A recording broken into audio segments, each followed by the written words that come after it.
प्यारा मुस्तफा नबी सल्लल्लाहु आला আমার প্যারা মুস্তফা। বাবা তোমার গতকালকে চিকিৎসা করছিলাম না, 24 ঘন্টা হয়েছে। তো আসলে গতকালকে এই সময় ওনারা আসছে নাকি আর একটু পরে, গতকাল দুপুর 2টা বাজে চিকিৎসা করছি, আজকে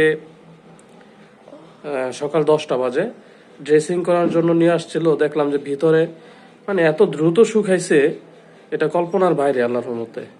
ভাই গতকালকে আপনার ছেলের তো চিকিৎসা করছিলাম, তো চিকিৎসাতে মোটামুটি যাই হোক সময় লাগছে যতটুকু। আজকে আসছেন তো ছেলের অবস্থা কেমন দেখলেন? মানে ভিতরে গতকালকে তো দেখছেন অনেক বড় ছিল দুই পাশে, আজকে আছে? আজকে তো অনেকটা কমে গেছে, শুকাইতেছে। যাক আলহামদুলিল্লাহ, দোয়া করি আল্লাহ যাতে খুব দ্রুত সুস্থ করে দেখে। এই যে মানে আমি নিজে দেখে অবাক হইতেছি যে এত সুন্দর ক্লিয়ার হয় কিভাবে, নিজের চিকিৎসাতে নিজেই অবাক হইতেছি। মানে এত সুন্দর ভাবে এত সুন্দর করে ক্লিয়ার, হ্যাঁ, সহজে হয় না। তবে আল্লাহর রহমতে মোটামুটি হয়তো রোগ প্রতিরোধ ক্ষমতা খুব ভালো, এই কারণে ভিতরটা খুব সুন্দর শুকিয়ে গেছে। আর না হয় ভিতরে গতকালকে যে দেখছি পুরোটা ব্লক ছিল, এই নাকের এইখান থেকে মাংস বৃদ্ধি পেয়ে হাড় পর্যন্ত লেগে গেছে, দোনোটা বন্ধ ছিল। আর এটা 1 দিন 2 দিন ছিল না, দীর্ঘদিন ছিল, যার কারণে হোমিওপ্যাথি অ্যালোপ্যাথিক এই সমস্ত ওষুধ খাওয়ানোর পরেও কমে নাই। যাক ঠিক আছে, তো 7 দিন পানি দিও না। রোহান তোমাকে ওষুধ দিই নাকে।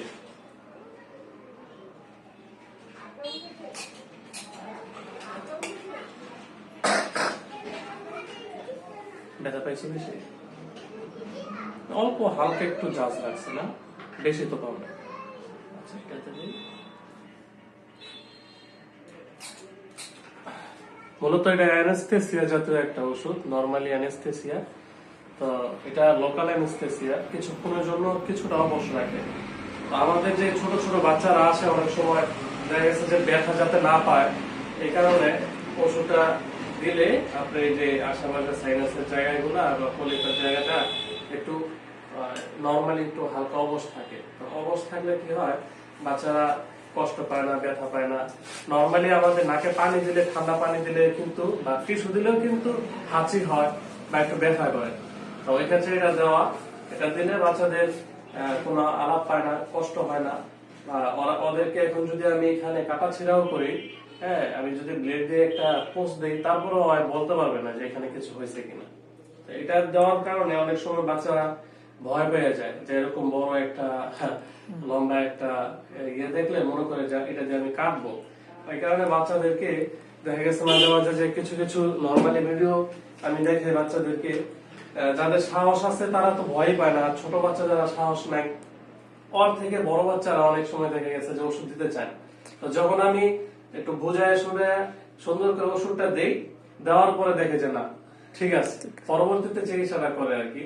তো আমাদের যে ছোট বাচ্চারা আছে, তোমরা দেখবা যে ইনশাল্লাহ যে কত সুন্দর একটা বাবু, ওর নাম, বাবা তোমার নাম কি জানি? রোহান। ওই মাদ্রাসায় পড়ে, কিন্তু আল্লাহর রহমতে মাদ্রাসায় পড়ে। তো মাদ্রাসার ভিতরে যারা পড়াশোনা করে দেখা গেছে যে 5 ওয়াক্ত ওযু করতে হয় বা সকাল ভোরে কোরআন তেলাওয়াত করতে হয়। তো বাসায় আসা যাওয়া করে ঠান্ডাটা বেশি লাগে।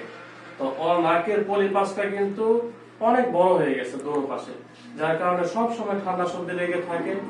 এমনকি এই ঠান্ডার কারণে ঠিক মতো পড়াশোনা করতে পারে না, জ্বর জ্বর ভাব থাকে, শরীর ক্লান্ত লাগে, দুর্বল লাগে, খাওয়া দাওয়ার রুচি থাকে না। আর স্বাস্থ্যটা এখন একটু ভাই বেশি ছিল না, এখন একটু কম।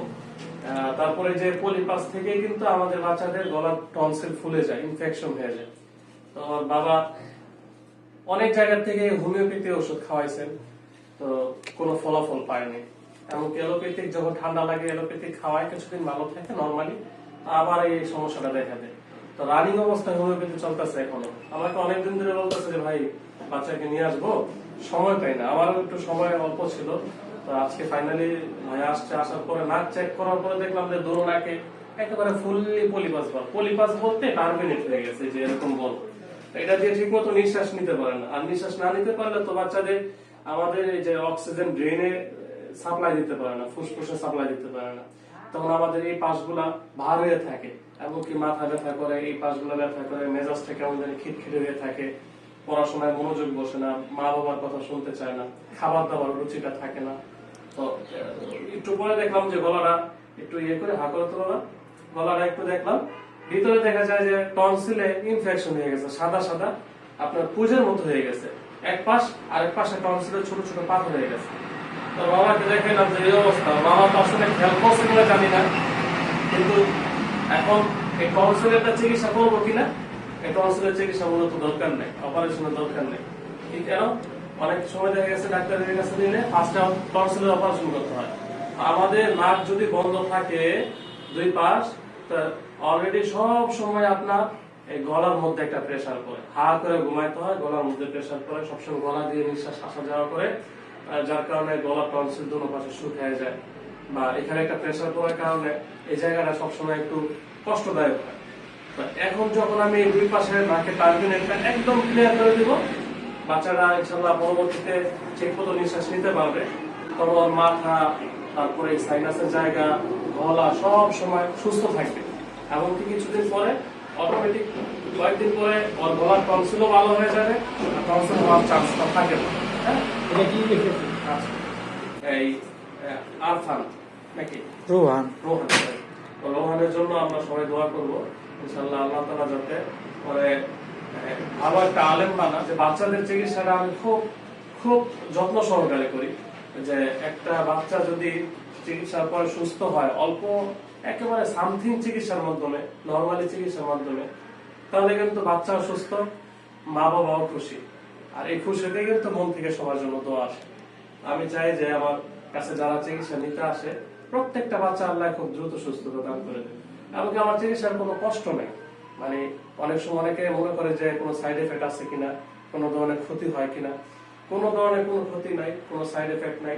ওর চিকিৎসাটা যে করতেছি আপনারা দেখেন যে নর্মালি ওষুধ দিতেছে, এটার পর আরেকটা ওষুধ দিব, এভাবে ওষুধ দিতে দিতে পরবর্তীতে ওর ভিতরে যে কলিটা আছে এটা ড্যামেজ হয়ে যায়, যেটা অতিরিক্ত মাংস, কিছুদিন পর অটোমেটিকলি শুকিয়ে এটা পড়ে যায়। আহামরি এখানে ইনফেকশন হয় না, গা হয় না, ব্যথা করে না, জ্বালা পোড়া না, কিছু নেই।